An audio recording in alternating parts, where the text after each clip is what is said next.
You know what no one talks about when they're teaching emotional intelligence? How to use it in order to recognize when you've outgrown the very room that you're sitting in. They teach you to read people's emotions. They teach you to manage your reaction. They even teach you to build rapport with your boss. But what happens when your emotional intelligence gets so sharp that you realize you are the smartest person in the room that's slowly killing your soul? Well, by the end of this episode, you're going to understand why your emotional awareness isn't making you a better employee. It's making you unemployable. And that, my friend, might be the best thing that's ever happened to you. Your Success DNA podcast. Your success is in your DNA.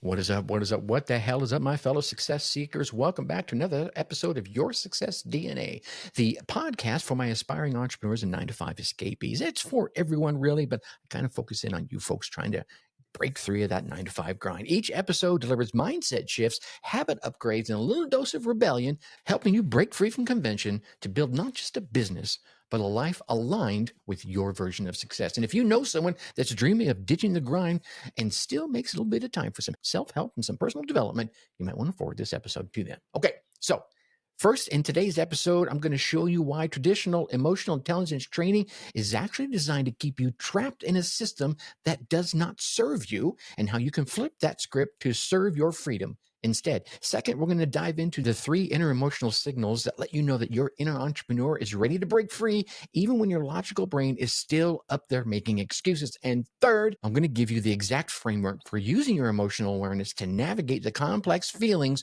around leaving your security behind and stepping into the unknown world of entrepreneurship or anything else that might be going. Maybe you're looking at a better job for those of you that like their 9-to-5s. Okay. So here's the truth. And you know what? Maybe I say this too much, but I think this truth is going to sting just a little. Your emotional intelligence isn't making you a better team player. It's making you a better escape artist. Yeah. And the corporate world has been teaching you EQ backwards the whole damn time.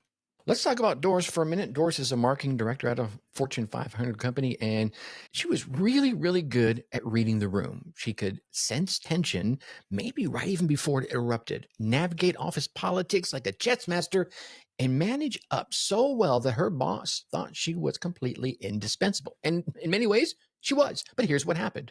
The better Doris got at emotional intelligence, the more she started to notice things that really made her stomach turn. She could feel the energy drain when her team walked into pointless meetings. She could sense the resignation in her colleagues' voices when they talked about exciting new initiatives that everyone knew would be forgotten in 6 to 9 months. She could read the fear behind her boss's micromanagement and the desperation behind the company's culture initiatives. Yeah, see?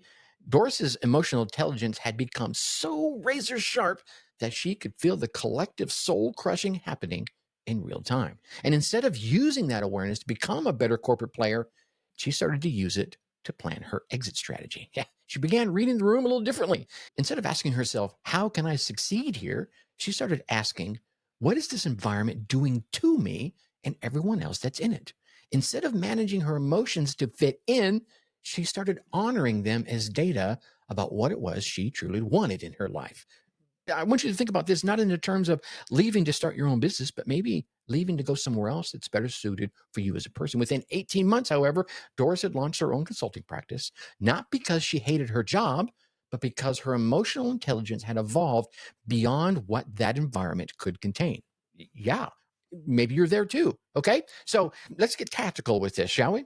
I'm going to give you a system I call the EQ escape framework. This is the 3 levels of emotional intelligence that will transform you from a corporate survivor to an entrepreneurial thriver, whether or not you ever leave your corporate 9-to-5. And I want you to think of this like learning a new language, the language of your own emotional freedom.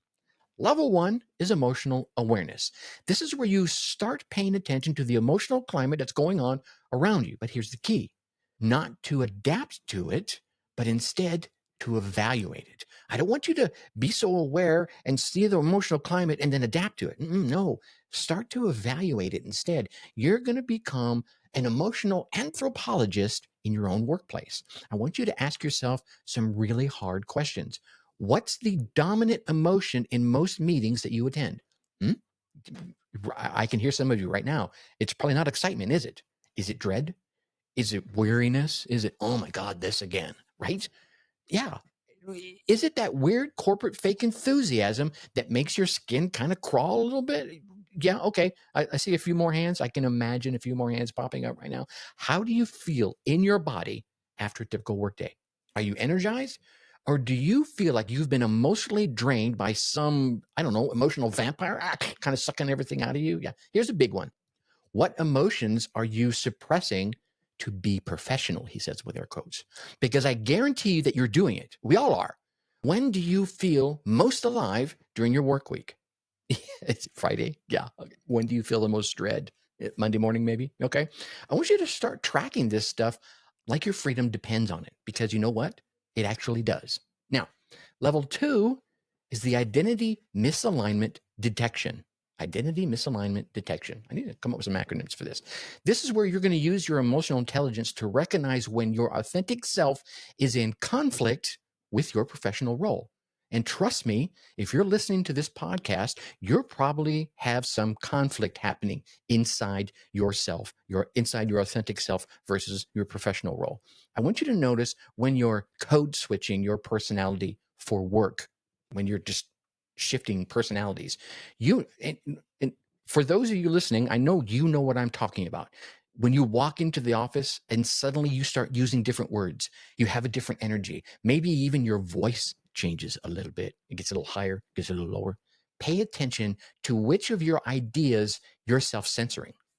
What brilliant thoughts are you keeping all to yourself because they don't fit in that corporate mold, but they're still great ideas? Huh? Observe when you feel like you're performing rather than just being. And this one is huge. When does work feel like you're putting on a costume and playing a character? When are you being an actor or actress? Yeah. I want you to track the gap between who you are at work and who you are everywhere else. If that gap is getting wider and wider and wider, your emotional intelligence is telling you something really, really important. Okay. Now, level 3 is all about future self emotional mapping. This is where you're going to use your emotional intelligence to connect with the version of yourself that's already free. We've talked about this in the past, not in the sense of emotional intelligence, but connecting with your future self that's already free. And this, to me, is the fun part, but it's also probably for many of you, the scariest part. I want you to visualize your typical day in your favorite scenario, whether it's your perfect corporate job or as an entrepreneur. Okay. And then notice what emotions come up in that visualization. Is it excitement? Huh? Feel it inside you? Is it terror? Is it both? All of that, my friends, is data. Pay attention to which business ideas make you feel energized versus making you feel drained. Your emotions are a better business advisor than any consultant you will ever hire, even at many thousands of dollars an hour. I want you to notice the emotional response to other people's success stories. Do you feel inspired? Maybe do you feel a little bit jealous? Do you feel hopeful or do you feel defeated? Then track which conversations that you're listening to or a part of about the future that light you up versus shut you down. You just make yourself a little journal note. You don't have to write paragraphs. It's like, hey, I had a conversation with Jane. I listened to a podcast about Tracy and it lit me up. What was the topic? Your emotional intelligence is literally showing you the path forward by giving you those emotions up or down. This framework isn't about reading more emotions. It's about reading your life. And once you begin to see the patterns, I hate to say this, you are not going to be able to unsee them. Perhaps you've already started to see them and I'm just bringing them to light and you're like, damn, he's right. I know I am. Okay.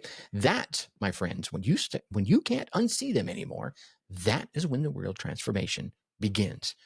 And while we're on the topic of emotional intelligence and reading the room, if this episode might be hitting you a little different, if you're feeling that mix of excitement and terror that comes with recognizing the truth, then you need to be on my newsletter list. The Unleash Your Success DNA newsletter is where I share mindset shifts and habit upgrades and more doses of rebellion, all geared to help my aspiring entrepreneurs and 9-to-5 escapees build lives aligned with their version of success. Each week, I'm going to send some tactical insights that challenge conventional wisdom while giving you the tools to think sharper, act bolder, and live better. No corporate speak, no fake motivation, just no punches pulled either. So that's a fair warning for you. Just real strategies for real transformation. Go ahead and head over to yoursuccessdna.com and join the people who are done playing it small. Okay. Now, here's why all this matters, I think, at a deeper level. We're living through what I'm going to call the Great Emotional Awakening. I know this might be a little bit woo-woo for some of you, but bear with me. More people than ever before are developing this sophisticated emotional intelligence, but they're using it in environments that were designed for emotional suppression. The traditional workplace was built for the industrial age thinking. Show up, follow orders, don't ask too many questions, keep your feelings to your damn self. But I think we have, as a people, have evolved. At least the ones I end up being lucky enough to hang around with. We've evolved. We've developed emotional awareness that our grandparents probably can't even imagine. I know certainly my father can't imagine some of the emotional awareness that I've honed over the years. And here's the paradox. The more emotionally intelligent that you become, the less compatible you become with the emotionally unintelligent systems and people that are out there. And those systems are in businesses. I'm just saying, like I said, I'm going to tell it like I feel. Okay. And this isn't really, like I've mentioned before, it's not about a career change. It's about human evolution. We're witnessing a generation of people whose emotional development has outpaced the institutions that they're supposed to be serving. And instead of growing, they're in there dumbing down our emotional intelligence to fit inside those old systems. Meanwhile, people like you and me, I'm going to assume you because you're listening to this podcast this far in, we are creating new systems. Yeah, the most emotional intelligent thing that you can do is to honor what your emotions are telling you about where you belong or where you don't belong. You feel me? And that could mean the place you work, the relationship you're in, maybe even where you live. I don't know what it is for you. Just feel it. Here's your whiskered wisdom for this week. Your discomfort is not dysfunction, it's data. Discomfort isn't dysfunction, it's data, the 3 Ds. That restlessness that you're feeling in those meetings, that energy drain that you're feeling after some corporate small talk, that voice in your head that says, there has to be something better than this. There has to be more than this. That is certainly not something you should be managing or even medicating. Yeah. That, my friend, is your emotional intelligence working perfectly fine. It is a fine-tuned engine. It is giving you information about what serves you and what isn't serving you. So here's your specific action step for the next 7 days, for the next week. I want you to become an emotional detective inside your own life. Keep a simple notebook, or maybe you just put it on your phone with 2 columns, energy givers and energy drainers. Yeah. Every time you notice a significant emotional shift during your workday, jot down what triggered it. Don't judge it. Don't try to fix it. I just want you to collect data.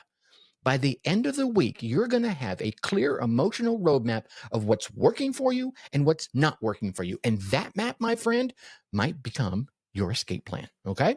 Listen, your emotional intelligence isn't a tool for better corporate performance. It's a compass pointing towards your authentic life. The room you're in right now, while you're listening to this, might not be ready for the full expression of who you are becoming. And that's not your problem to solve by making yourself smaller. That's your invitation to find, or hell, create a room that can handle you in your full emotional range. Heck, that's why I created this podcast, because I felt I was being too small. And I came on here and I just let my fullness go. And those that resonate, they hang around. All of you, 1,500 of you, I think it is nowadays. And those that don't, they come in, they're like, I can't do this. And they dip out. So stop using your emotional awareness to become a better prisoner. I want you to start using it to become a better escape artist. The world needs what it is you're thinking about building. Maybe you're already building it, but it needs you to honor what your emotions are telling you about where it is you belong and who you belong with. Your future self is counting on the emotional intelligence that you, my friend, are developing right this very minute. Please use it wisely. And in the meantime, I'm going to leave you as I always do. Think successfully and take action. Your Success DNA podcast. Your success is in your